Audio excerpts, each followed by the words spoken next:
Bring sports into it.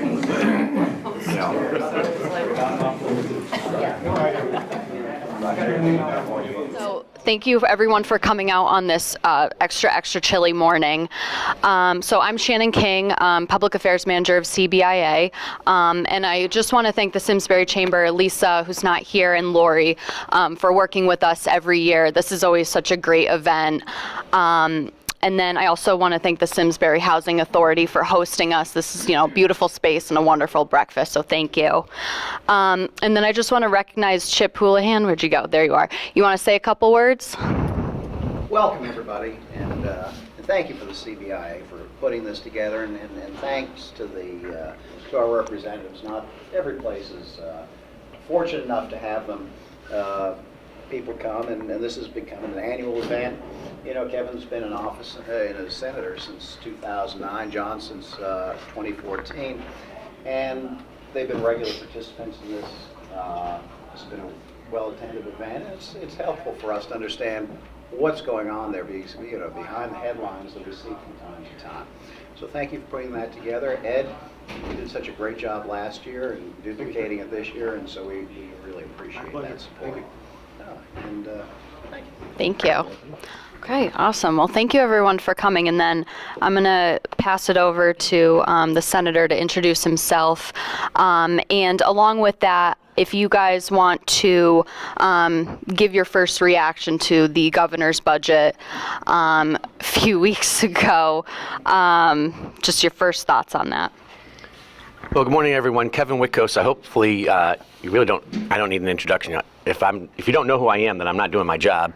So, as Chip said, I've been in the Senate since 2009. I've been in the legislature since 2003. I served 3 terms in the House of Representatives. I'm currently the deputy leader on the Republican side in the state Senate. My initial reaction to the governor's budget proposal a few weeks ago was just taxes, taxes, taxes. That's kind of the message that I got out of that. And I was kind of upset a little bit, because he did have some things that I saw in the written package, which are good, but he didn't mention them at all in his speech. So if you listen to just his speech, it seemed like Connecticut is going to solve their budget crisis by raising taxes. Good morning. Thank you so much for having me. Thank you to the Chamber of Commerce and the Housing Authority and CBIA. CBIA is a terrific resource for us at the Capitol. They're always inches away from us, which is great. They're a terrific resource. And thank Kevin to be here today, too. He's a great partner in the legislature. We work really well together. I'm John Hampton. I represent the 16th District, which is Simsbury and only Simsbury. It's one of 151 districts, one of 2 districts in the state that encompass only one town. The other is North Haven. So I'm really fortunate to represent my hometown in the legislature since 2012. I serve as Majority Whip at Large, Vice Chairman of the Aging Committee. I'm on the Commerce Committee and Children's Committee. So I was optimistic, like many of you, about Governor Lamont. The good news is he's a nice governor, and he listens to people and has an open door policy, and we've had some good meetings with him. And but like Kevin, I was hoping for a little different formula in terms of how we get out of this hole. And again, lots of taxes, lots of short-term fixes, what I consider short-term fixes, and not meaningful fixes such as marijuana and more casinos. And when I want to look back on Connecticut 20 years from now, I want to look back on a state known for innovation and technology and academics and culture, and not tolls and marijuana and whatever else you can throw at the table. Really concerned about the impact of some of the proposals on the business community. We'll talk more about FMLA and the minimum wage. So we have a lot of work to do. It's just getting started. It's early yet, so we have till June 5th to wrap up the legislative session, and that includes finalizing the budget. So thanks again for having me. Great. Thank you. So just to branch off from what Representative Hampton was just mentioning. So today there is a public hearing for the minimum wage increase to $15 an hour, and then along with that, the paid FMLA. So I just wanted to get both of your thoughts about the proposals as they are right now and what impact that would have on particularly small businesses. Well, there's 3 bills today before the Labor Committee public hearing. Senate bill, Senate Democrat bill, House Democrat bill, and the governor's bill. The governor, in his bill, ramps up the minimum wage to $15 an hour. Starting January 1, 2020, goes to $11.25 an hour. Then every year thereafter on January 1, add another $1.25 until you get to 15. Then the governor indexes that to the CPI, and that will be determined, I think, October 1 of the preceding year. So if it goes up, then our wage will go up the year after in the January accordingly. The House Democrat bill and the Senate Democrat bill go to immediate $15 an hour wage upon passage. So those are the 3 proposals I know that are before the Labor Committee today. And hopefully folks can either make it up there or send in testimony electronically. I think it's important to have your voices heard. I'll be interested to see after yesterday's tolling public hearing, where there were hundreds and hundreds and hundreds of folks that came in. And the part that I watched on TV, I wasn't at the Capitol yesterday because I don't serve on the Transportation Committee. But the times that I was watching it on TV, every person spoke against the tolls. So I'd be curious to see if the committee votes it out, similar to the School Regionalization Committee. I don't know if, I think 99.9% of the people came in to testify against that bill. And if the committee chooses to pass it out, well, then I'm going to be wreaking havoc up there because we're not listening to the will of the people that elected us. If the large majority of people coming in to testify, either written or in person, or against or for something, we should be listening to the constituents that we serve. So I've been meeting with a lot of local businesses and especially the smaller ones here in Simsbury, and the impact of both FMLA and minimum wage will be devastating to a lot of you. I love the notion of FMLA. I mean, who doesn't? But we can't do it now. I mean, the startup fee, Kevin, you and I were talking, is what, 16 million. We keep creating new programs that we don't keep up with. Who can tell me that DDS and DMV and you name the alphabet are doing well, and that we're paying for those? So we're going to go ahead and create yet another program that we can't sustain, and that businesses, especially small businesses, like I think of Horan's and up and down Main Street, or the little restaurants that, multi-generational businesses that have been in town, are not going to be able to sustain that. Same with minimum wage. They are talking about a phase-in. The dynamics this year are vastly different. There's 45 new legislators, I think 45. On my side of the aisle, mostly liberal Democrats. Last year we had a different dynamic, and I was part of a moderate bloc where we could actually move things, but now we're seeing this tsunami of bad policy coming at us. And, Kevin and I are fighting the good fight, but also, maybe coming to terms with the fact that some of these things are going to come, and how do we, best tuck and roll and make them to our liking and to your liking. But, there's just a lot of policies that we cannot afford, and I'm certainly certain that you folks cannot sustain. Okay, great, thank you. So another topic that's really big this year, especially in the higher ed committee, is workforce development and different incentives to keep younger people here, keep them working here, living here, and also making it easier for them to transition from high school or college into, I'm thinking of manufacturing off the top of my head, but going straight into the workplace, because college isn't, for everyone. So what proposals have you guys guys seen, and which ones do you think have the most traction to pass this year? Well, I want to go back to the governor's budget, and I think he's doing exactly the opposite of what we wanted to accomplish. In his budget, the legislature last year, on a bipartisan basis, allowed for tax credits and income tax credits for students that graduate in the STEM, the science, technology, engineering, mathematics, to entice them to stay in the state of Connecticut. The governor's budget removes that. The governor's budget removes the tax exemption on college textbooks. The governor's budget moves to, I think, eliminate the live here, stay here, learn here, stay here initiative, which was allowing students that graduate from Connecticut College to stay in, if they stay in Connecticut through their employer, they get to reduce that certain amount of their income tax, which they can save to purchase a residence. That's been proposed to be eliminated. So right off the bat, those are bad things. I think that the legislature, everybody's talking about workforce development, making sure that our students either graduate from a secondary public education, that they have the ability to go to the school that they so choose and follow the interests that they do, whether it's an agricultural school, a VOTEC school, going into one of the private colleges to get involved with a trade, or go on to a four-year degree program. And we're trying to make it seamless. There's some really great initiatives that are out there.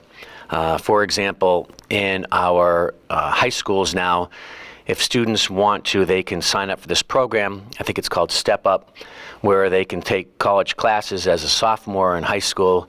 And when they graduate, if they go to a Connecticut Community College or a Connecticut State University, they already have 1 year of college education under their belt.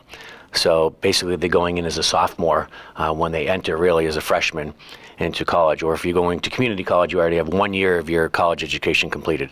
And I think those are the types of initiatives that we're trying to enhance pathways. So if you go to a Connecticut Community College and you enter into a pathway, you say, this is the major I want to pursue, every Connecticut State University program has to accept 100% of the credits that you garnered in your community college career. So if you're looking for a four-year degree program, you can start off at a community college, live at home, take the classes that you're required. You can enter into a four-year degree program with guaranteed housing at that university, and you enter as a junior. So that's another cost savings measure. We expand the program. A few years ago, the advanced manufacturing program over at Asnunta Community College was a kind of a hidden gem. A lot of legislators didn't know about that. We heard from a lot of employers in that field, and they said, these are the types of students that we need. So what did the legislature do? We expanded that program. Now that program is in 5 of our community colleges across the state, geographically situated so it can allow the students to get to and from the different colleges. One of the things that a bill proposal, which is nice, but we can't afford it, is free community college. That's the thing up there. Nothing's free. Well, somebody has to pay for it, so nothing is free. However, if you talk to the students and you talk to the administrators, I serve on the Executive and Legislative Nominations Committee, where all of the governors, appointees, and commissioners have to come before us for hearing. And we had a former Simsbury resident who has since moved to Hartford, Dave Jimenez. He is on the Board of Regents, and he testified that the problem isn't that students can't afford to go to community colleges, because those students that are in the lower economic income, there's Pell Grants that basically pay for it. Their difficulty is in the transportation of getting to and from the community college or getting to and from their home to their internship that they have to do. So that is something. But there's also what's called a I don't remember the name of it, but I just found out about it yesterday. There's a bus pass that comes with your tuition fee, and it's $20 a month, and you can ride unlimited on Connecticut public transportation to get to and from colleges, and if you're where a bus route is. And so that should alleviate some of the things, unless you live out in an area where there's not a lot of public transportation, i.e. in the Farmington Valley. You have the one Connecticut Transit bus route to get you to and from Hartford, but that's fairly limited on the hours that they roll outside of the normal work hours.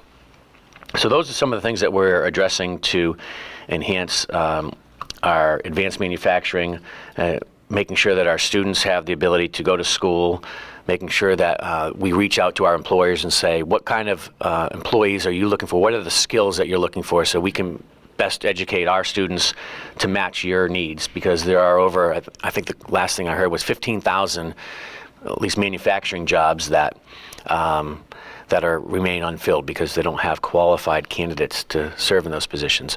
We're also looking at, I would like to see an expansion of the training credit program. So if you hire somebody, you get a credit from the state, depending on how long your training program is, for half of that time. So because the person, if you hire fresh off the street, they're not going to have the skills. And as a business owner, you may realize, you're not getting as 100% production from that employee. So this gives you the opportunity to get that tax credit back while you're training that employee until they become 100% productive.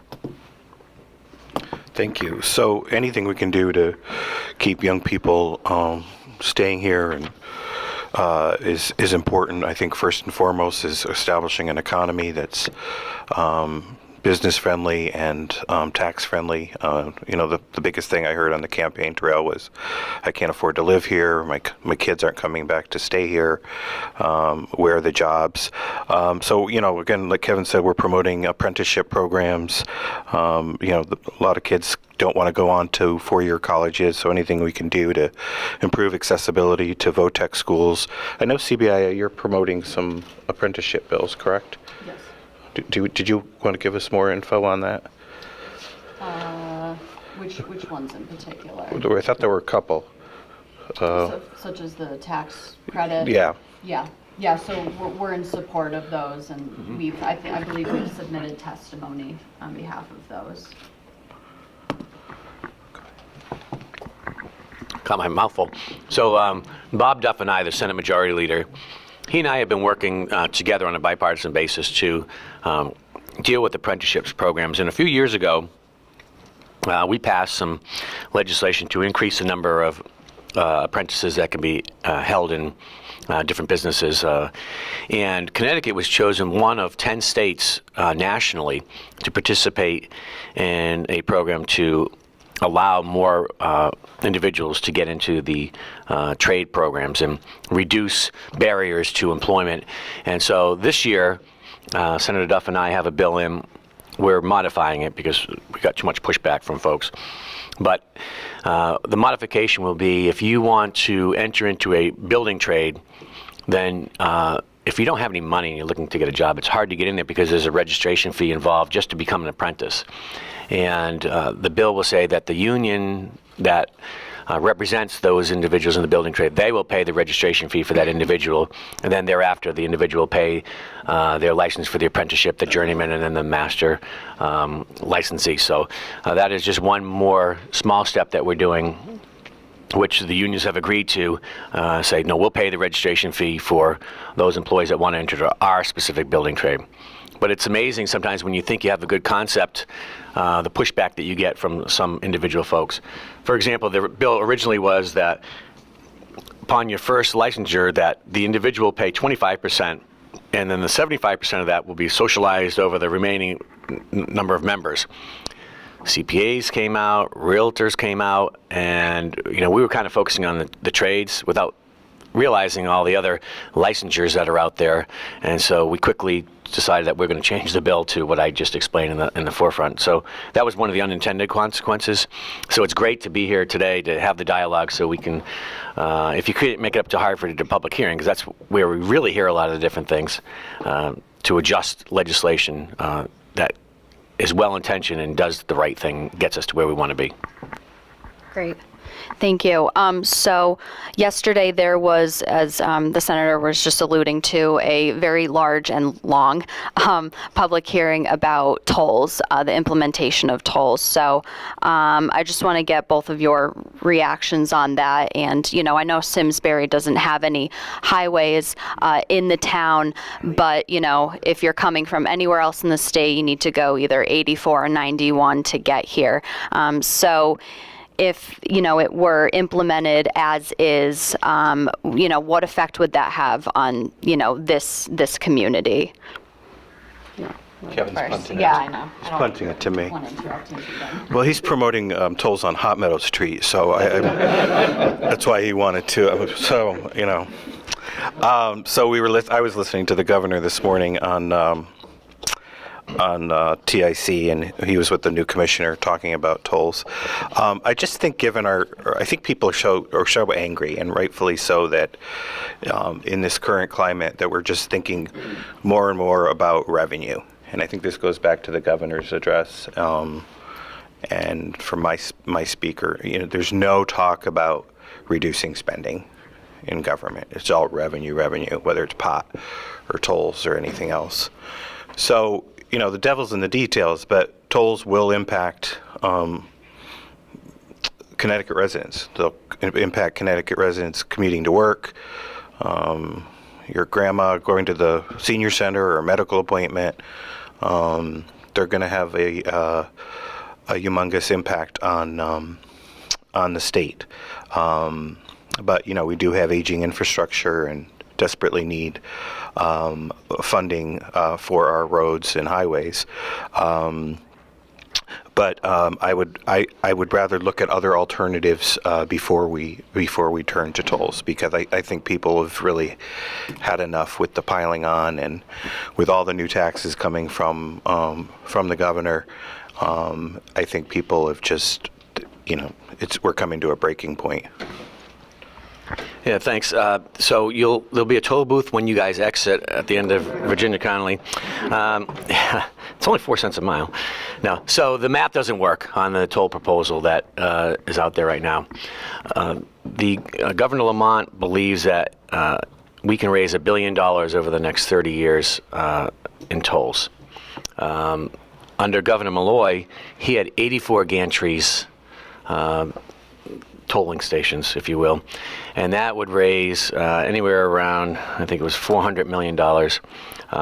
Governor Lamont's proposal is to reduce that down to 52 gantries to only 5 roads, 84, 91, or 4 roads, 84, 91, 95, and Route 15. And he anticipated upwards of $600 to $700 million per year. So that math doesn't work out. If you have less gantries, less roadways, but you're getting more money, the only way that works is if the percent mile is increased. But he's actually proposing a lesser percent mile than Governor Malloy did. So the math doesn't work. Yesterday during the hearing, there were legislators that are supportive of tolls, but they're getting pushback from their constituents who say, well, what happens if I have to go to the grocery store and I live right next to 95, I have to jump on, or I have to go bring my son or daughter to school, or I have to go to work every day, or they were asking the commissioner, well, is there any way that you could put a GPS on your Easy Pass to say if you only are traveling less than a mile that you're exempt from paying the toll? So they're hearing it from their constituents, but they're trying to find a workaround from what their constituents want. And that's just not right. We, on the Republican side anyways, had proposed a plan that would fund our highway infrastructure without raising tolls and without raising taxes, and that is called Prioritize Progress. There's a link on my website if you want to go on and take a look at it. What it does is it takes the right now under Governor Malloy, we were bonding about $1.9 billion a year.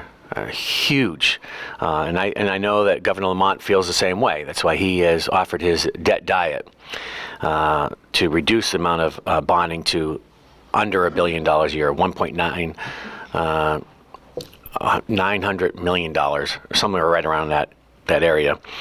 And this budget, or this proposal that the Republicans had put out would put $700 million into transportation infrastructure over the next 30 years. And how do we pay for that? We prioritize our bonding. We have special transportation bonds that will go out there and will pay for the improvements as long as we have as long as we don't put them in projects like parks, playgrounds. We need to prioritize. If we're saying that the reason why we can't get businesses to locate here in the state of Connecticut and expand in the state of Connecticut is because of the gridlock, well, let's put the money where the problem is. There's a lot of nice to haves, but we're in a financial situation where we can't have the nice to haves. We have to have the must haves. And if transportation is that's the area of focus, then that's where we invest our dollars. Okay, so I just wanted to ask one more question before, we open it up to audience questions. So, like in years past, there's going to be a deficit in the next 2 years of, I think it's 2.1 billion next year, and then the year after it goes up, and that's largely due to the pension obligation. So, and I know there's been a lot of discussion, there's only so much wiggle room and there's only so much the governor can do in the next 2 years. So I just wanted to get both of your thoughts on, because you guys have to produce a balanced budget at the end of session. So what are your priorities to tackle that in, as much as you can do? Well, we're working on it. That is the elephant in the room, if you will. The governor, I think, made a huge mistake most recently.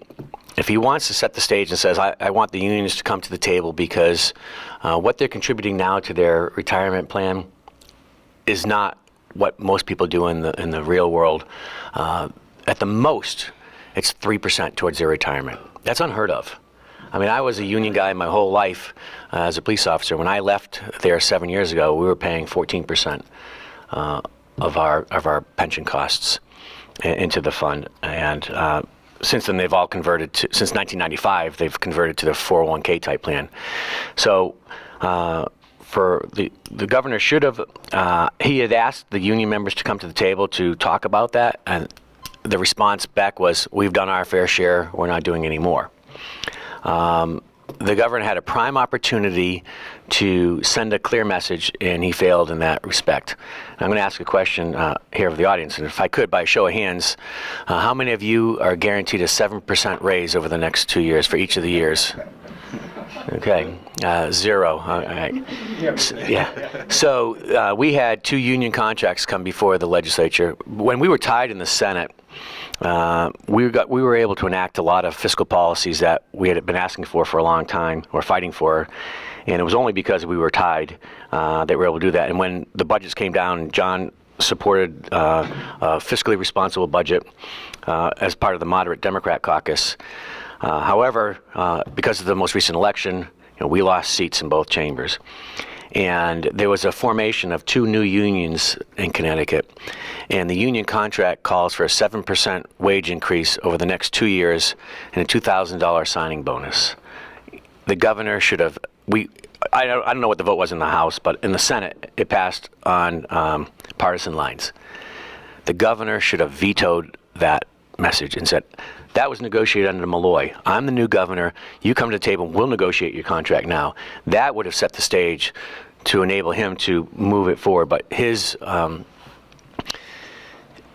inability or not wanting to do that, I think, sent the wrong message to the unions to say, well, we've got this governor, he's going to do our bidding.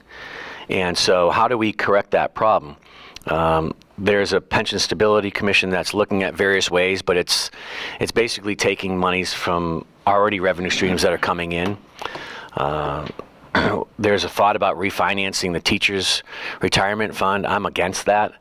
They want to refinance and extend it out for another 30 years. I mean, now our great-grandkids will be paying debt that has been accumulating for quite some time now. It's going to spike, but then it levels out in 2032. And some of the problems we have is that the dates for renegotiations have been extended so long that we can't do anything about it. The CBAC agreement, we can't negotiate that until 2027. That is the state employees' health care and pension benefits. The teachers' retirement fund, that is locked out under the bond covenants because we bonded $2 billion a few years ago until 2032. So we're very limited on what we can do. And I think the governor, when he came into office, he didn't realize how bad Connecticut is financially. Because everybody talks about, well, the general fund, we're down $1 billion, but what about the $70 billion in outstanding liabilities that's sitting out there? It's coming to a head. And rather than look at, well, how are we going to pay for it? Let's not even look at the reduction side of the ledger, spending cuts. Let's just look at how much revenue we can raise to fund that. One of the proposals that was in the governor's budget, again, which I think flies in the face of what Connecticut residents want, when you overwhelmingly voted to enact a constitutional amendment to create a lockbox for special transportation funding, the governor is looking to take, or divert, I should say, monies from that into the general fund. So right now, if you purchase a car, that sales tax on the purchase of a car goes into the special transportation fund for roads and bridges. The governor's proposal is to take that money before it gets to the special transportation fund and put it into the general fund for general fund purposes, which is absolutely not the direction that the electorate of Connecticut wanted when they said, we want a constitutional amendment that says everything that special transportation fund can only be used for special transportation. But that was the one loophole that was brought to folks' attention. But at the end of the day, you were hoping that past precedents of past practice, that we've been doing it this way, we'll continue to do it this way, that it goes into special transportation fund, is now being proposed to be changed by this governor. So there's a lot of moving parts. You know, I serve I'm the ranking member of the Finance, Revenue, and Bonding Committee, and we've only held one public hearing so far. We've got a few more scheduled. I'm also the ranking member on the General Obligation Bond Subcommittee. We'll be starting to meet next week. All the agencies will be coming in to talk about their priorities and what they'd like to see bonding for. So we'll be starting to address those as the time comes. Thank you. So, you know, Connecticut has a spending problem and a pension problem. So obviously we continue to look at pension reform.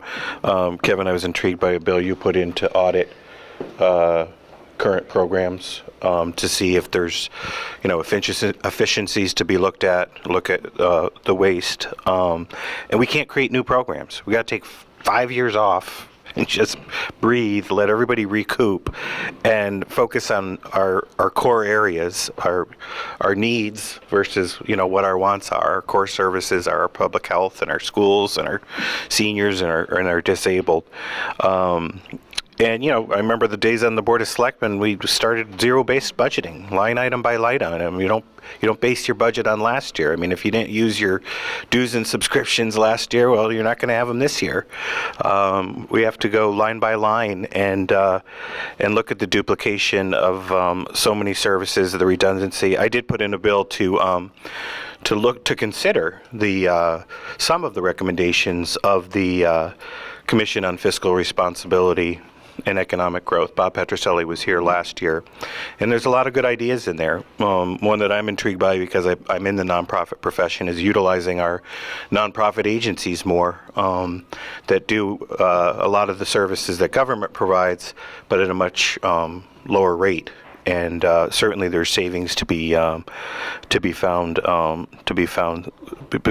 there, and but to just continue to the spending spree that we're on is just we're going to hit a wall, and so the more we can do to create efficiencies and just regroup, focus on the current programs we do. A lot of the issues I work on relate to people with disabilities, and you know the wait list is still miles long, and people can't get on there for transitional housing or employment, and we're not doing our current programs well, so we can't create new initiatives. They're going to cost our taxpayers more. Okay, great. Thank you, guys. So I just wanted to open it up to the audience. So if you guys have any questions, either about the topics we just discussed or any topics you want to discuss, yes? Comment, I believe in public transportation. I I agree with John, casinos aren't the answer, but I think having tolls, which we pay everywhere we go, Massachusetts, Maryland, New York, to be like everybody else, if that money could go to help public transportation, local people would be, maybe they'd learn about trains and other things, and that's one alternative. Just a couple of questions. If we're a farming community, and is there a chance of allowing our farmers to grow hemp to make money with all our beautiful tobacco land lying fallow? And lastly, I understand that Connecticut is one of the few states that does not require seatbelts legally in the back seats, and about 50% of the deaths and accidents are because you don't have a seatbelt. I wonder why we're the exception rather than the rule, if that's something that might change. And I'll shut up. I don't know about the seatbelt law. I know the hemp bill has some legs. Don Tuller was at the Capitol the other day promoting farming of hemp. I don't know where it is in the process. Did it come to any of your committees? It hasn't been for my committees, but it's something that I'm supportive of if it passes the hemp. And in Massachusetts, for tolls, there's only just the Mass Pike is the major roadway that's tolled along, in addition to some bridge work that is tolled. So I think that's one of the misnomers. People say, well, everything's tolled. Well, not necessarily. And in New York, it's the throughways, so it's not every highway, not every interstate. And so Connecticut would be the anomaly if we toll all of our interstates, because not every state tolls every single one of their interstate highways. So we'd be a big difference than all of the other New England states. Kevin, what I don't know is if the Transportation Committee's bill for tolls is different than the governor's. Is it? Or is it the same? I don't know. I don't know. Because I know originally the governor's is what? How many gantries? The governor's 52. I thought the Transportation Committee was looking at more like 80. I don't know. I've seen different maps and different proposals. But we can get you more details, and I'll look into the seatbelt issue as well. There's a proposal for seatbelts to require right now in Connecticut.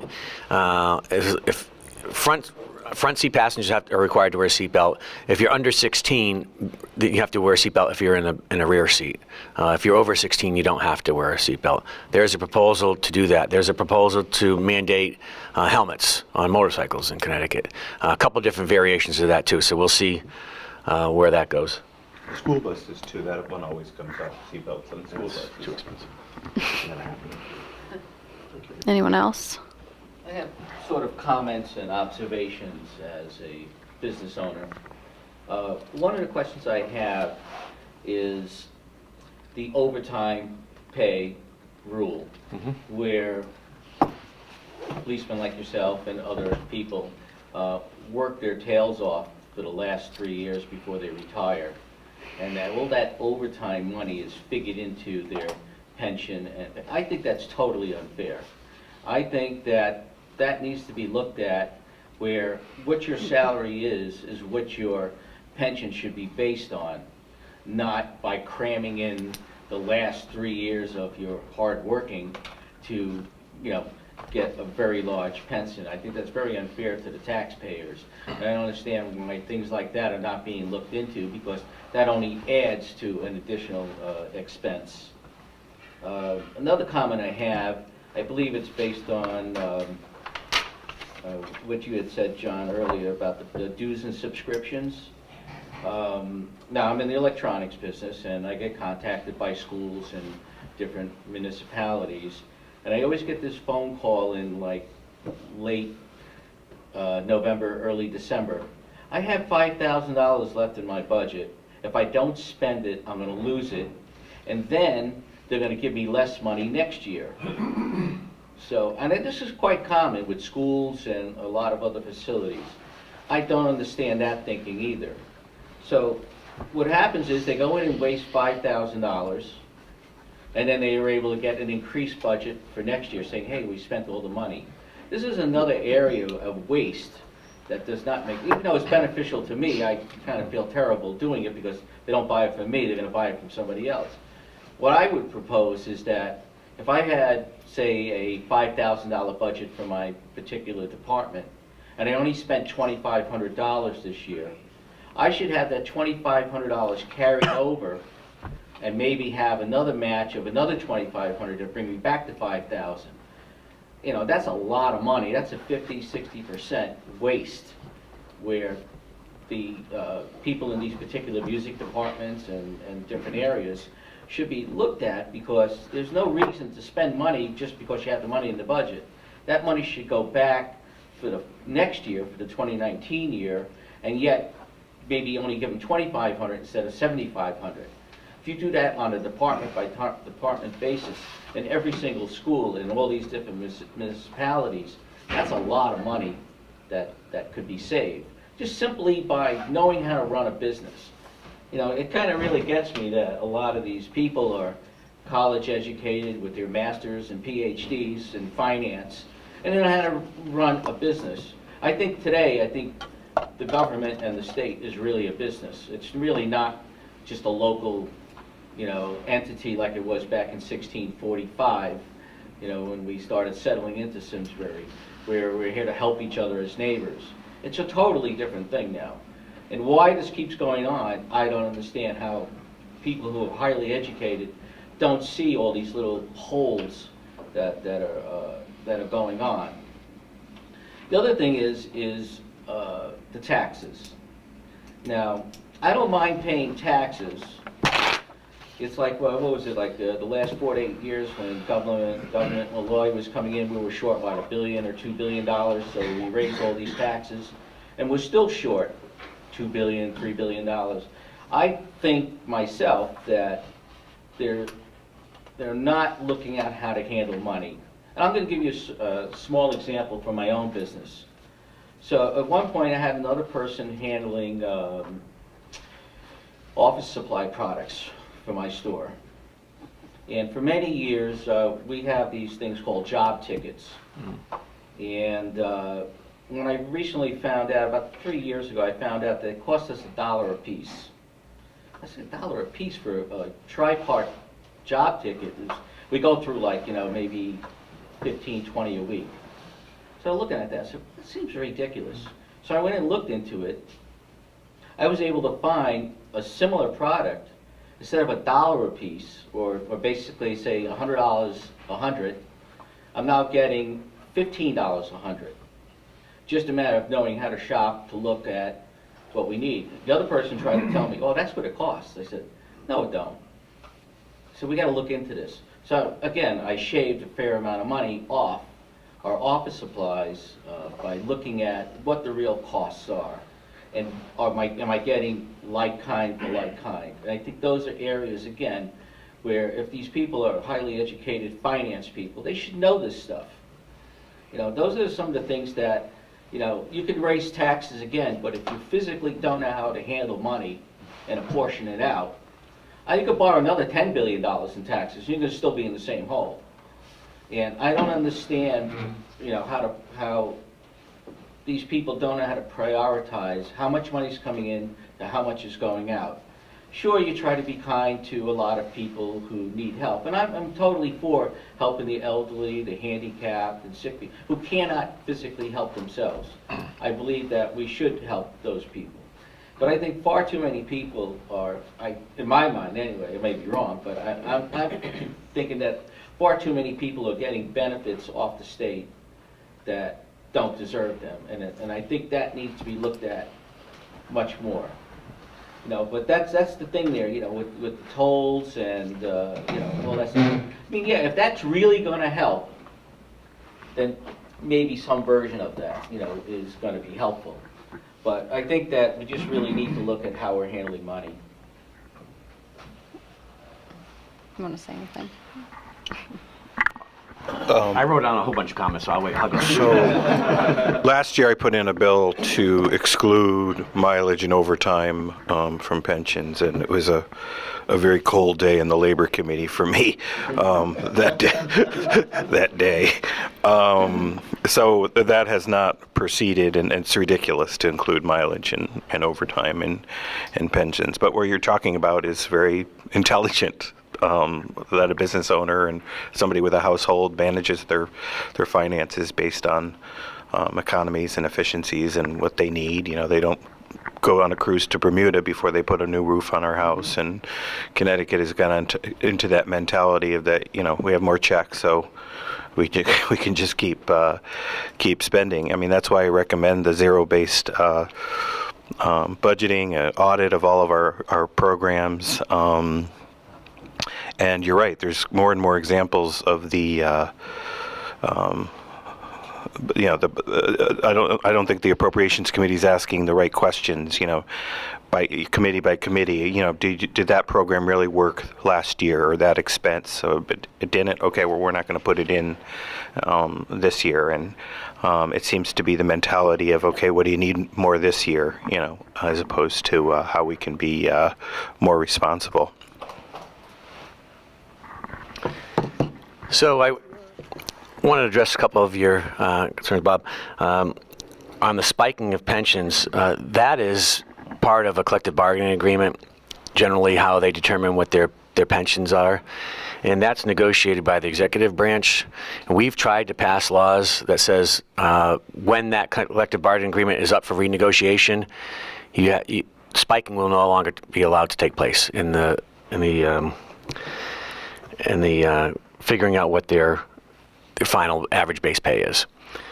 But that is all determined by the executive branch and collective bargaining. So the governor, whoever that person is, should be negotiating that out. Or the legislature should adopt some laws that say, upon expiration of this collective bargaining agreement, you can't consider it this way. On the schools, I have a bill in which was not met very fondly by the schools, which says that if the town council or whatever your municipal form of government has the ability to do line item reductions or changes in non-school or non-educational parts of the budget. For example, right now, the Board of Finance generally can only recommend a reduction, but they can't say where they would like to see that reduction in the school budget. It's up to the Board of Education to determine what they want to reduce. This would give the first selectman, town manager, the Board of Selectmen, the ability to address non-educational items. As I said, that didn't go over very well. The carryover part that you mentioned, that's really up to the town charters. So it depends on how your town is governed. They may say you're able to do that, or they may say any funds left over in an account have to go back into, it may go into your municipal reserve account or whatever. So that's really governed by the town. We have the ability to do that at the state level, but towns don't necessarily. On our budget, 70% of our budgets are fixed costs. So we're really limited on some of the things that we can do, and most of that's labor, but we do have some programs that we're required to do. One of the things that I thought was really good that Governor Lamont's proposing, but I was disappointed that he didn't mention it publicly in his speech, was an asset test for Medicaid folks. Because there's fraud everywhere, and folks that have, while they may not have the cash flow income, but they certainly are property rich. I think that needs to be addressed. As things pop up, we tend to address them. Unfortunately, people try to take advantage of the system. For example, the WIC cards that we used to give out for food stamps and for dollars. After an analysis, they found that some of them, there was cash withdrawals at the casinos, there was cash withdrawals on a cruise ship. And so, we put mechanisms in place to prevent those types of things from happening. So as we learn different things, we try to address them. And to a point that John just made about the Appropriations Committee asking the right questions, I got a text from one of my members last night and said that I wanted to let you all know that appropriations are not allowing us to ask any questions during the hearing, which is ridiculous. So the chairwoman of that committee told the members, you're not allowed to ask any questions to the people testifying before you. I mean, that is just undemocratic. I mean, so you're sitting there listening to somebody pontificate without the ability to ask questions back, and that's just not right. So we'll be addressing that at the leadership level today. But this is the stuff that's happening in Hartford, that sometimes power goes to certain folks' heads, and it's just not good for anybody. Yep. I've got a question about the intersection of workforce development and the budget problems. For the last couple of years, the board that oversees the community college system have been working on an idea that instead of having 12 individual community colleges, each with their own hierarchy and administration, we think about it as having one Connecticut community college system with 12 campuses. So we have a lot of savings. I think it's north of $20 million a year. And so instead of maybe having 5 campuses that offer advanced manufacturing training, we could have 12 campuses because we're freeing up dollars for that. So I'm curious about whether, how you two feel about this idea, this concept of rethinking the community college system and finding efficiencies and doing a better job of delivering education. And the second part of the question is, does the legislature have any role in, it's been very controversial. There was just an editorial actually in the last couple of days, current from some academics, again, going against it. So it's been very controversial. Does the legislature have any role in, promoting it or killing the idea? But Yeah, so this was a funny story. The other day at the executive and legislative nominations confirmation hearings, we actually had David Jimenez came back for a reconfirmation, and then there was another gentleman from Avon, David Rosa, who was looking for a first time, and these are volunteer positions, to serve on the Board of Regents. And they shared that when President Ojakian had put the plan forward to consolidate the 12 community colleges into Connecticut Community College, the governing board of that, it's called NEASC, is the name of the acronym, New England Association for Accreditation or something like that. And they said, Connecticut, you're moving too fast. And I said, wow, imagine that one government entity is telling another government entity you're moving too fast. So they said, it's not a bad plan, but you just need time to just roll it all out so we can see the implications that it has. I'm 100% supportive of that plan.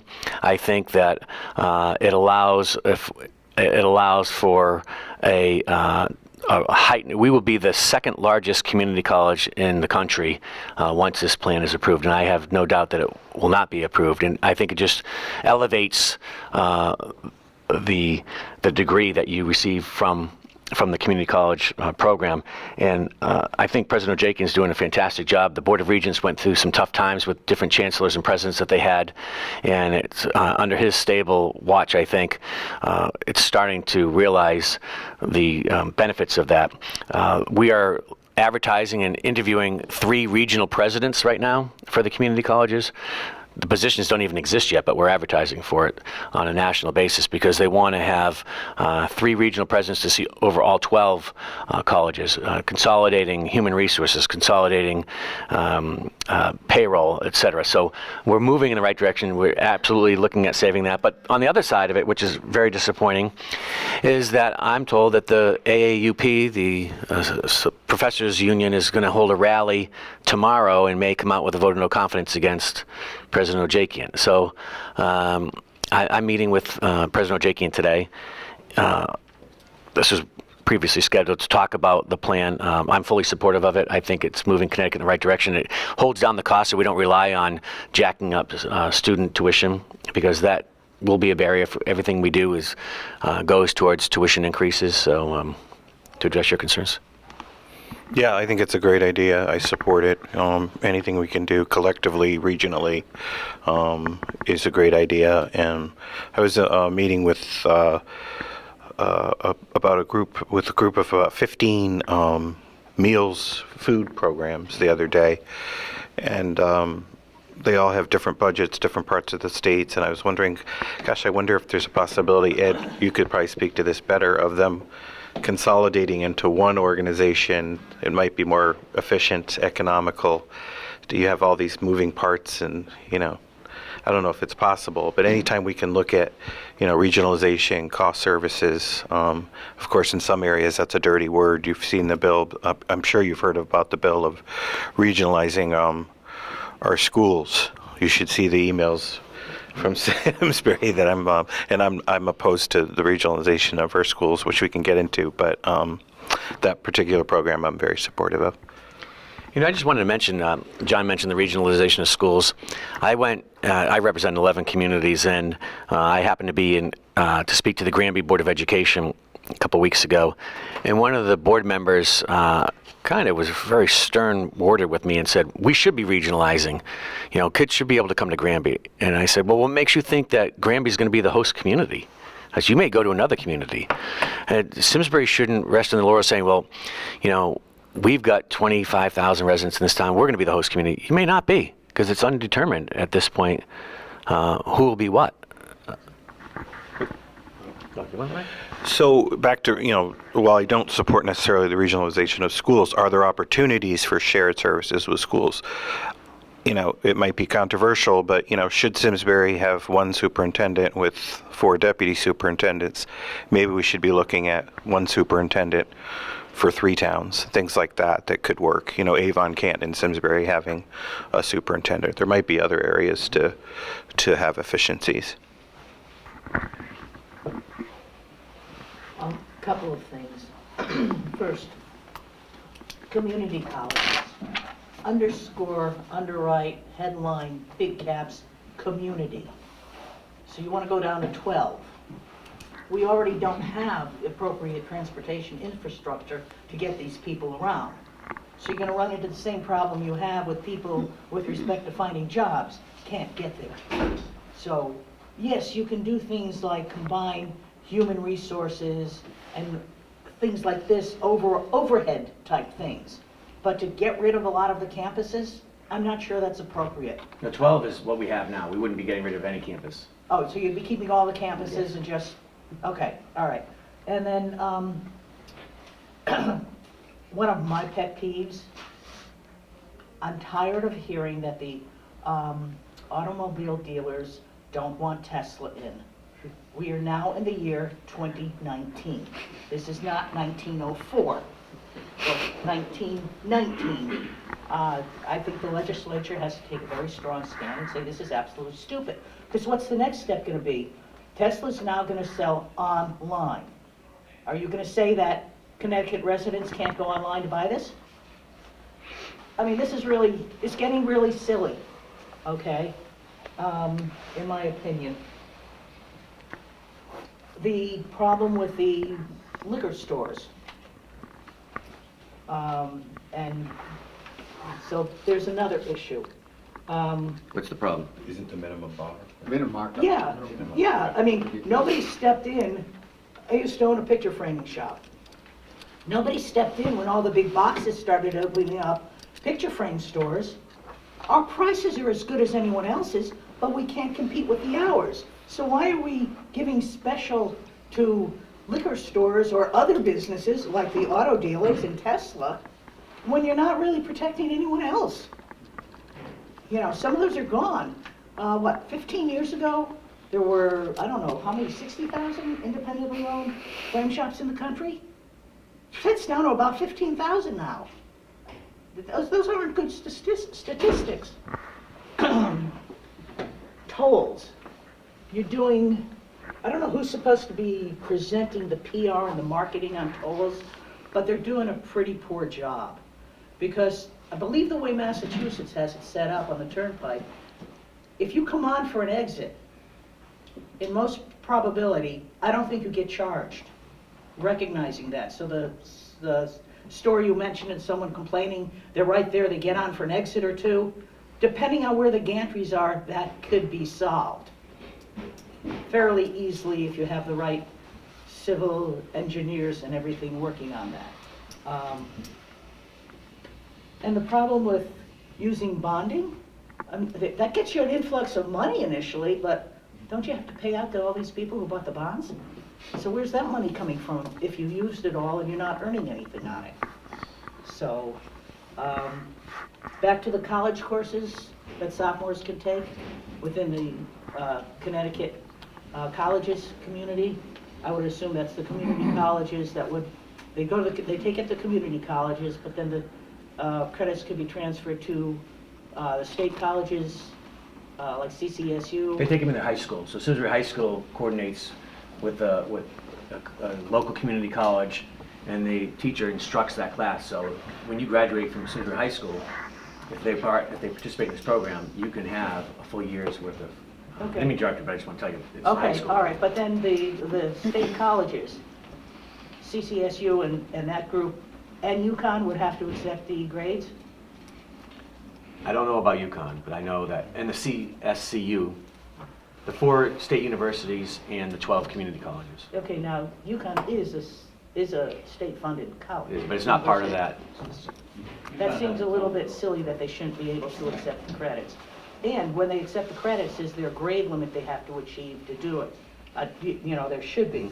And then sometimes, I don't know, sometimes as a taxpayer in Simsbury, I resent the AP courses and now these college courses because it means in a way my taxes are paying for college credits. But I'm not sure I'm happy paying for other people's college credits, if you understand my level of thinking. So that's, you know, and none of this needs to be answered at this point. These are just things for you to think about and go on. And as for somebody's comment about, oh, yeah, Medicaid, I work a little bit in that field, and the problem with the people who have property, they have property, that property may be producing nothing. Okay, and if they try to sell it at that point in time when they actually need Title 19 Medicaid, they get nothing for it. And then what happens, even though they've gotten quotes from, you know, appraisers, real estate agents and everything like that, that this is what it is a reasonable fair market price at this time, Department of Social Services steps in and says, oh, no, no, no, you can get $200,000 more for that. And it makes it very difficult. So please don't say there's nothing going on behind there. One of my pet peeves in life is Department of Social Services, who in my opinion takes the attitude for every Title 19 application, which is Medicaid for people who need skilled nursing facilities, is that you're lying and we're going to find your lie. It's not, we're here to help you get into this program. It's you're lying, we're going to catch you. Okay, I have a situation now where a gentleman over the last 2 years literally went through all his money. His children did not realize it. Now he's going to have to go possibly applying for skilled nursing, and he's not going to be able to show what he did with that. He doesn't have a diagnosis of dementia or Alzheimer's, and the children have no idea what he did. He'd take from a trust fund and transfer it into a personal account, and then he'd take it out in cash. Nobody knows where the money went, and that's going to be a big problem. All he's got left now is his house. Okay? And when they do, if you're a single person and you have a house, there is a state recovery. If you haven't sold the house, but you have to have a house on the market to be able to even be approved. So there's a couple misconceptions I think you might have, Kevin, with respect to that. So absolutely no reply is necessary right now. Just think about some of these things. And also maybe think about how we can get all our taxes deducted in Simsbury, what with our new tax that went into effect this year, and many people are finding they're not getting the refunds they expected, but owe a lot of money for the income tax. So, but like I said, I don't even need any answers right now, just food for thought. Thank you. I'm going to stand up so you guys can hear me better. You can figure out all those answers. You're pretty good. That's a good question. John, greetings from our students. You're kind of a rock star on campus. They told me to say hello to you. Thank you. When I was coming. Thank you for your commitment to our job shadow day. I mean, it makes a big difference to us. Kevin, I open the door still for you to visit our campus at some point. We'd love to have you there if your schedule allows. I have a comment regarding, and I'm glad CBIA is here because I would like to make a statement about internships for college students. I think a big part of retaining people in Connecticut and improving our workforce would be grabbing their mind while they're still either in high school or away at college the first couple of years. Case in point, my own son went to college this year. He's in Chicago. For every internship that he could get here, he would get 5 in the Chicago area. I'm clearly it's a bigger city, and I understand that. But if we're serious about maintaining our workforce, particularly our well-educated students here, we have to give them a reason to stay in Connecticut, to come back to Connecticut.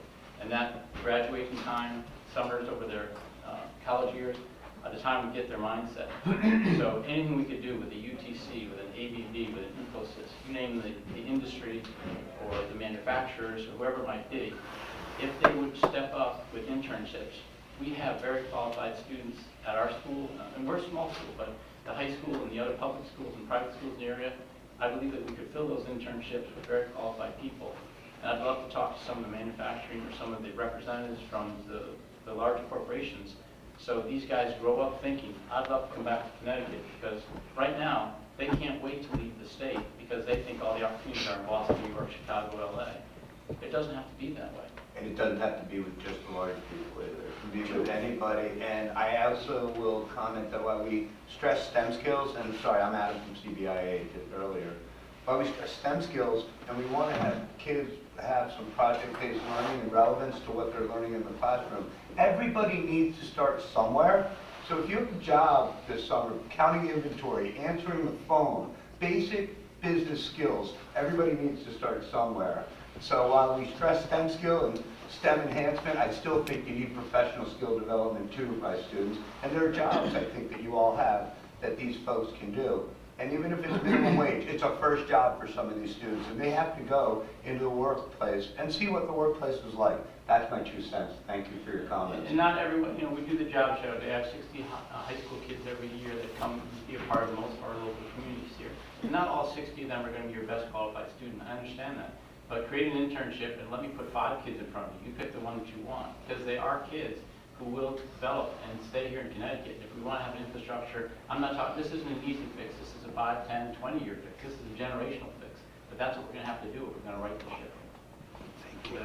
Please, Kevin, follow up. If I could add to that, it's far better that an initiative like that comes from an organization like the CBIA than the legislature, because the legislature, we know it will happen. They'll mandate certain things, and then there'll be costs associated with that, and it'll disincentivize companies from doing that. So. And I also would just make one other comment. If anybody would like, we are holding an internship program, breakfast later on this month. We do have about 75 students from Hartford Public High School Academy of Engineering and Green Technology that we vet, that we train, and they are job ready when they graduate for this summer. And if anybody would like to be invited to that, please give me your card. It's tough, as we said before, to get Hartford Public High Schools out to this area, but we have scrappy students that will take 3 or 4 buses just to get to an internship because they do want to work, and I want to give those kids every opportunity. Thank you. 85% of the students that graduate from the CSU system stay here in Connecticut. And that's a great thing. The number is not so high for UConn. The more and more employers are stepping up, and this is one of the, I applaud Governor Lamont on this, one of his initiatives is student debt reduction. UTC will pay for college education. If you start with them as an intern or as a graduate from high school, and I don't know what the formula is, but if you at least spend 2 years with them, they will pay 100% of your cost of a college education. 100% if you come back to that. Sorry, for what program? UTC, I don't know, I just met with UTC a couple days ago, so I don't know what, it's a scholarship program, but I don't know what field that they're looking for, that they would do it for. But Black & Decker, I know the governor has come out and said that they are willing to do a debt reduction, a student loan reduction program. I forget what the other one are, what some of the other big companies are, but we've got to work with our high school counselors to get that information out there, because a lot of folks I don't think know that we have the step-up program where you can take the high school classes and get a year's worth of college credits. B, that there's the pathways from community college to a 4-year program if you want to stay in Connecticut. And C, that we have these corporations that are willing to pay for your college education. So imagine getting a job, getting your foot in the door, getting a couple years under your belt, going to be able to go to college and be debt-free and still have your employer, where you can take your career wherever you want to go. So those are the types of things that I like to see and will be pushing for. But. Thank you. Just 2 quick questions, and one goes back to the minimum wage increase, and John cited the impact that it has on small business. It also has a tremendous impact on local government and subsequently local taxes. Is there been given any thought to a multi-tier approach on the minimum wage, where obviously citing the needs of young folks, high school, college kids may be very different from those that are supporting families, and obviously the nature of those job responsibilities are very different as well. But I do know from my previous life in town government that those minimum wage increases did have tremendous impact on local government. And I don't know if that's ever been, I know we've talked about it locally. I don't know that it, and I think there was some agreement. I don't know, it obviously never gained any traction at the state level, but would it be anything that could ever be considered? Well, Kevin and I were talking earlier about the, having it immediately at $15 for everybody. I mean, that's the plan, and that's really not well thought out. So I think a lot of us are looking at ways to, if it's going to happen, to transition it in and look at other opportunities where it's broken up amongst, you're talking about a different wage for summer workers versus, so yeah, those conversations are going on. But I think the bulk of our colleagues are, hell-bent on, $15 or nothing. It's still relatively new. There's talk about creating a learner's wage or, a seasonal wage. That could be incorporated at some point in there, I think, to make it, if they want to pull some Republicans in on it, to make it a bipartisan bill. I think that's the discussion that will take place.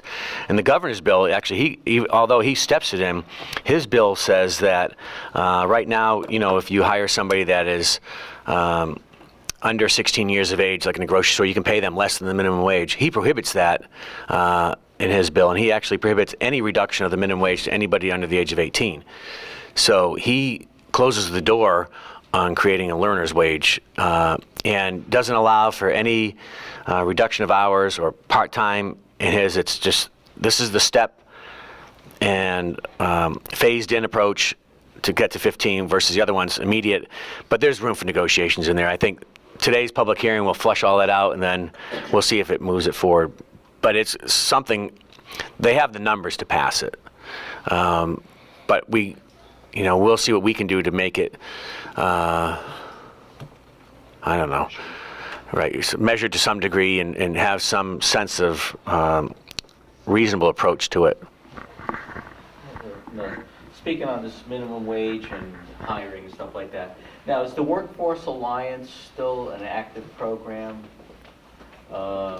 I think it was based out of New Haven, where you would bring in a certain person, either was unemployed, a military veteran, or someone changing careers, where they offered roughly 3 months of part of their pay, so you can bring someone in at $15, $17, $20 an hour for more of a skilled labor kind of. So I've been involved in that program. I don't know if they carried that over for 2019. It's called the Workforce Alliance. I didn't have the right name, but that's the one I said the governor moved to eliminate in his budget. Okay, good, because that was a big help, because I'm able to hire quite a few people over the last 4 or 5 years once I found out about the program. And basically they help give you roughly about $7,000 over a 3-4 month period to bring in a person who doesn't know anything about your business and to help subsidize their payments until they can start earning money for the company. So I don't know if that's something you said that you think that they're going to chop that off this year? Or? Well, that's what the governor has in his budget, but Yeah, I think that's going to, but that was really good. And I think more people, business owners should know about that, is bringing in people. I know sometimes they give it like people from Simsbury are not allowed to go on that particular program, even though they're still looking for a job or unemployed. But I think that would be an avenue that was very helpful to someone like me to help expand my business, where eventually after the next 3 months, first 3 months, I kind of meet that $7,000 average that they'll give you. Now they start paying taxes, they're paying, FICA, Medicare, and then I'm getting a person that really wasn't able to earn any money for my company, starting to learn how to work with another employee to bring in money for the company so I can afford to pay him, better than a $15 living wage, I guess. But that Workforce Alliance, I think that's something that should be made more available, that you don't have to dig it out of the 20,000 pages of stuff that's on the government website. I think that business owners as much as they get a tax bill, they should also have in their tax bill saying, by the way, if you're looking to grow your business, we have this plan for you. I think that's something that would be very, very helpful. The other thing is could you elaborate a little bit more on this training program tax credit? I'd never heard of that. So, I do train a fair amount of people in both of the companies that I'm involved in. But, could you? Yeah, I think it was, I'm probably more in line with the program that you mentioned. It pays for half the salary up to $6,000 per year, or depending on how long your training program is, if it's for 1 year or 2 year. I don't have all the details, but I know that that's... Just one other quick question. It's relating. Is there anything in the, I'm not sure how you word it, but anyway, Yankee Harley Davidson is going to be the first motorcycle dealership to have the electric motorcycle this year. And we're being told that we have to put in a charging station. And I think at one point there was some type of subsidy for electric vehicle charging stations. Is that still available? Because that's something that we have to do mandatory probably in the next couple of months. And I've seen areas where it could be up as much as $45,000 that we have to spend to put this thing in. But yet I've read things where it's $17,000, $2,000, or $3,000. But I'd like to find out more about. Go on energizect.com, and I think that gives you the information that you may be looking for. But if you can't find it, let us know Yeah. if we can. Are you calling people? Yeah. Sure. Chris Nelson. I'm pretty involved in the home building and remodeling industry. And speaking to the minimum wage, if that goes up, most of our businesses, we don't have that big of an issue because we're paying $15 more now. Our real concern is for the people that are making $15 to $25 or $30 an hour, because everything, as soon as we move up, all those people, we're going to have to start bumping them several dollars an hour as well. And that's really going to increase the cost. And it's not just our businesses, but all the different businesses. If you're in a warehouse or wherever you happen to be, that indexing is really the bigger concern for us. And it's going to make stuff a lot more expensive. I'm not opposed to the living wage component at all. It's just the ripple effect. What I was really hoping you could answer is how does this indexing relate to union contracts? And is this automatically going to step up a lot of these other union contracts that are based on minimum wage? Well, it wouldn't. I mean, if you're governed by a collective bargaining agreement, that would have no play in that because your wages are set by a collective bargaining agreement. I don't know of any, well, at least I can speak from the state employees. There's no union in the state that pays less than $15 an hour. So, are they but based off that? If the minimum wage goes up, do they automatically get it? no, I don't think so. no. Great. I didn't realize that. Yeah. Their index is already a lot higher at 3.5% than what we're seeing in the CPI anyway. So, with the state looking for additional sources of income, you're always looking at taxes, you're looking at tolls. How much of any consideration at all has been given to looking at privatizing some of these state-owned facilities where outside investors can come in and invest in opportunities like that as another source of income for the state? Well, the CBAC agreement, I think, locks us in from doing a lot of private till 2022 to doing a lot. That was another That's all locked in with that as well. another bad reason for that bill is that, yeah, if we want to, although I think, is Lamont, he's talking about some of DMV, isn't he talking about it? And how would he do that with the CBAC agreement? well, the governor's looking at allowing more private agencies to do transactional work. So maybe AAA can do more things, or car dealerships can do more things.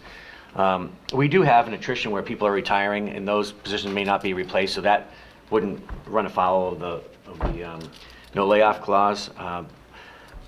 But that is a concern, and there's been some discussions about privatizing, nursing homes.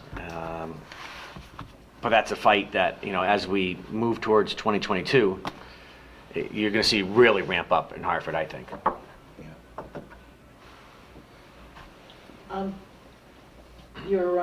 That Senate Bill 435 about tax credits for making educational payments for employees, I'm not sure this is the best approach. Because the companies who can afford to take advantage of this are the companies who probably make the most profit and pay the most taxes.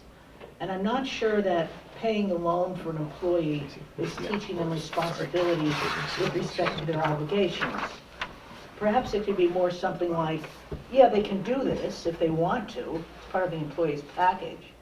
They send the payment directly to whoever the loan servicer is, but it gets included in the employee's gross wages, and they pay taxes on it. So that they're learning what it is to have a loan and how it affects them for other things down the road, like, cars, houses, children, whatever. And it's still something the employer would have as a good thing to be doing. That they'd still get employees because they're doing it. I don't think they would lose anyone who's told, well, we'll make the payment directly to the service provider, but the amount we pay will be included in your gross wages. I think that's a much more fair approach, and it means that we're still going to get the same taxes from the company doing it. And since you mentioned retirement, I have met a huge number of state employees who are fully retired, receiving their pensions, and I don't begrudge them their pensions, but now they're called back as day consultants at a wage significantly higher than what they were making. And here's where I guess human resources is, it's not like you don't know these people are going to retire. I mean, human resources has access to their birth dates and how long they've worked there, and you should be bringing people up to take their places, which is what most businesses do. And something like that, where the person who's retiring in 2 years might actively be working with a person who is going to be taking their place. So that bothers me a lot when they do something like that. So that's just a couple more things. And did you say? Privatization. A privatization of what? Nursing homes? No. Yeah. Nursing homes mostly. Nonprofits would run nursing homes rather than the state workforce.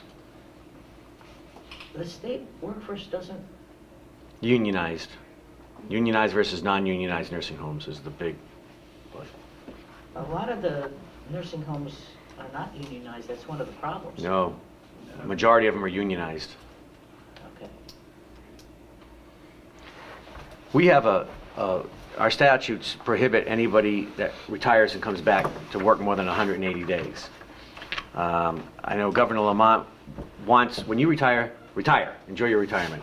So he's putting a kibosh to some degree on that practice.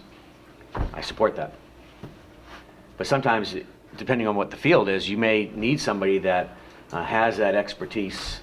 Say you work in the forensic laboratory for the state police and you retired. Well, some major case comes in and you don't have, you got a backlog, and say, listen, I can hire you for 45 days. I don't have to train somebody new. You know all the equipment, you know all the people. I want to bring you back in on a contract for 45 days and we're going to pay you. Under Governor Malloy, it happened a lot more, and they were doing the 180 days and he was giving them extensions. But under this governor, that's not the case. So I think Governor Lamont's moving in the right direction. And one other thing is, there is a pilot program for the state to pay for assisted living versus skilled nursing. And there's 100 people in the program. I think somewhere someone has to start looking at the fact that many of our baby boomers are going to need assisted living before they need the skilled nursing facility. And they're not going to have the money to pay for it. Maybe because they haven't planned for it, but maybe because they just don't have it. And there's a huge difference between the two. And I think we should figure out how to do more with that. Part of it is the assisted living communities are banking on the fact that Connecticut is a wealthy state and that there'll always be private pay individuals. And when I read the statistics about what some of the baby boomers have saved or have not saved, I don't understand why they keep building more and more assisted living communities. But that's more people, I see more people who could use assisted living than skilled nursing, who would be safer in assisted living. And there's a real attitude of, I gotta stay home, that's the best place for her. But at a certain point in time, it isn't. And there also needs, and maybe it needs to be government marketing, PR, that says that sometimes home isn't the best place when you reach a certain age. Those who can should stay there, but those who can't shouldn't. And that would where the assisted living comes in. Okay. Tom? So again, no response required. Well, no one here has spoken about the paid FMLA. And while it is a very noble concept, if you've had to deal, like our company has had to deal with FMLA, it is a very time-consuming thing from an administrative point of view.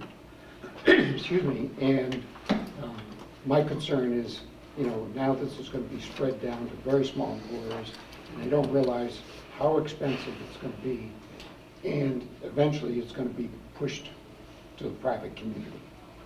And the problems that we've had with it, it's, like I say, it's very good in concept.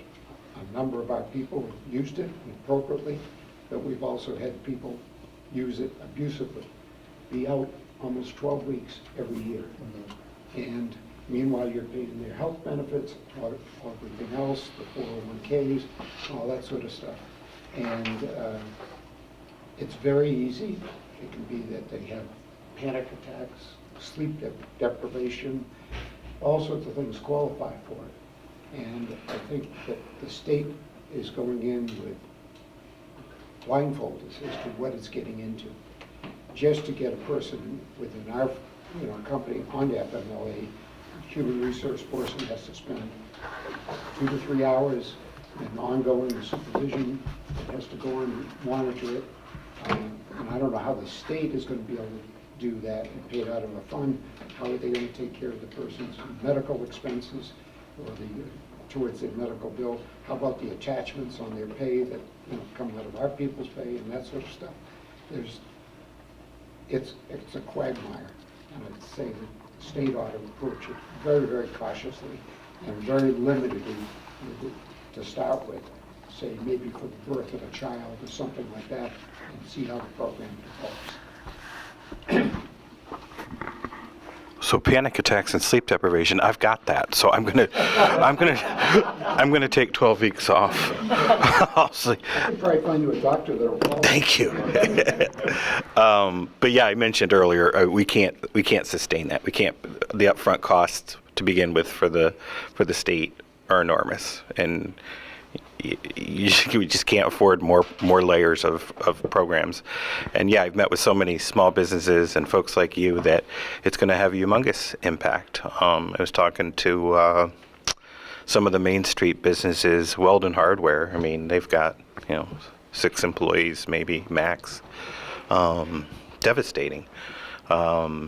Fitzgerald's the same thing. It's a great idea. It's a lovely idea, but the timing right now is awful, and the impact on the state budget and the impact to you, all of you, especially the smaller businesses, is detrimental, and there is a lot of room for abuse. But so I know we'll be monitoring that very closely. Today, is minimum wage and FMLA today? FMLA is not today.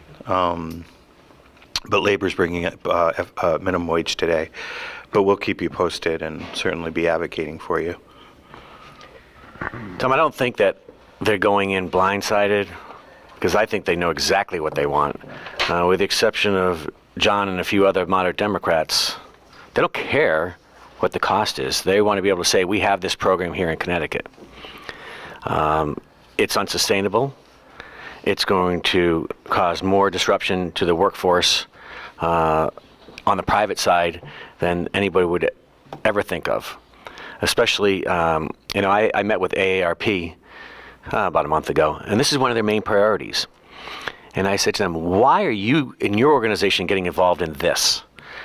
and they shared that, well, elderly parents would love to have their children take them to doctor's appointments rather than a taxi cab or dial a ride. But then in the same breath, well, we don't want to be disruptive to our children's lives because we don't want them to have to take time off from work and not get paid. Well, I said, geez, family does what family does if they can do it. And I think, in my opinion, it's disingenuous for ARP to get involved in that specific issue because we don't even define yet who qualifies to take the time off under paid family leave. It could be is it any extended relative? Is it anybody living in your home? As an employer, from an employer's perspective, the length you would have to go to disprove this is beyond measure. 0.5% of your pay taken out weekly. What happens if somebody doesn't want that? There's no opt-out clause. Everybody must pay. And many other states that they're trying to mirror this after, they don't reimburse 100% of wages up to $1,000. They're at whatever the workers' comp, like 66%. But Connecticut is going above and beyond because, for whatever reason, they are just ignoring states that already have this in place, ignoring the business community to say, we need this. We've gotten this far in life without it. I think we can probably go a little bit further without it. I'd like to have something in place, but we've got to do it the right way. And in my opinion, we should have an opt-in, opt-out clause. If you have time off provided by your employer, then why should you pay into a fund that you'll never use? But if you don't, maybe you pay something in, and maybe you're limited, not 12 weeks, or you can take it on a reoccurring annual basis. I think we've got to have some more controls in it, but that remains to be seen where this bill's going to go. Especially since the governor already came out and said, we're going to have paid family leave in Connecticut. And, rousing applause by many. Last question. To your point, I look at FMLA as sort of the next pension bond. And if you think about, your words before were the elephant in the room. So in your words were, we have a spending problem, not a revenue problem. So to me, it all sort of comes together. So if you take the existing pension obligations, then you throw in another entitlement, FMLA, what happens there? It just gets larger and larger. And then the business communities, they have to pick up the tab. Whether it's a small business, which is devastating to your point with Weldon's, or the large businesses, at some point, UTC, their board, has to sit down and say, do we really want to call Connecticut home any longer? They're very portable. Look at Cigna. We came very close to losing them to Indianapolis with the Anthem thing, right? I don't know. I mean, to me, and it has to be solved on a bipartisan basis, John. So you're one of the few survivors that are sort of moderate Dems to get together with a larger Republican caucus to figure out on a bipartisan basis where we go from here. Because we are at a tipping point in the state. I mean, it's really close. And if FMLA becomes sort of the next thing, it's not sustainable. And then, Kevin, you're bonding. You got to pay above, you're paying a lot more to the investors on your bonds than Georgia or Florida or somebody else. Right? So that cost of capital is really significant, which gets lost. Right. So, my 2 cents. That's great. What's the cap on when that would go into effect? What number of employees? Oh, God. There was 2. Oh, wait, isn't there a federal medical leave? There is, but it's not paid. Huh? It's unpaid. It's unpaid, it's only 50 employees involved. One of the things, just real quick before we get out of here, that you have to be concerned about, and it would have an impact on your property taxes, is the governor's proposal for teachers' retirement, in that going forward, 25% of the cost will be shared by all municipalities, and if you pay your teachers more than the state median average, you've got to kick in that extra percentage to fund the teachers' retirement fund. So that's an interesting concept, to say the least, and we will be monitoring that and seeing how that goes forward. But that is a direct impact on local property taxes because that's determined at the town level, especially with the shuffling of the 25% cost onto the towns to fund that program. Because currently the towns don't pay into that. Okay. So last thing I want to mention before we head out of here, on your tables are our Connecticut Business Day on March 20th. You can register online, so we would love to have you there to talk to your legislators, even though you just talked to them here, talk to them again. Just to keep the conversation going, because it's a few weeks away, so we're going to see where these proposals are at that time. Representative, do you want to say anything about your handout? Just some of the proposed bills that are affecting businesses for you to look at. If you need help accessing the CGA website, is very easily navigated. And then included are the bullet points on Lamont's budget, some of the talking points that we've talked about. Also, I agree, you have been given this, but the Commission on Fiscal Responsibility and Sustainability is in there too, some of the recommendations.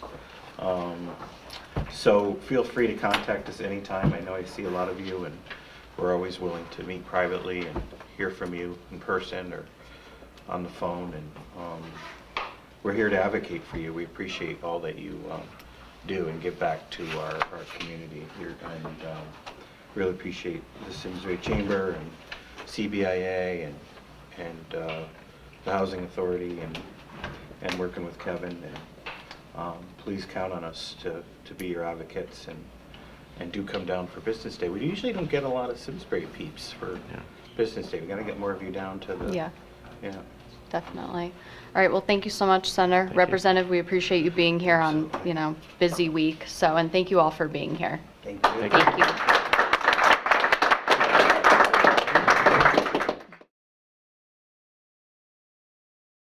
Funding for Simsbury Community Television is provided in part by contributions from viewers like you. Thank you.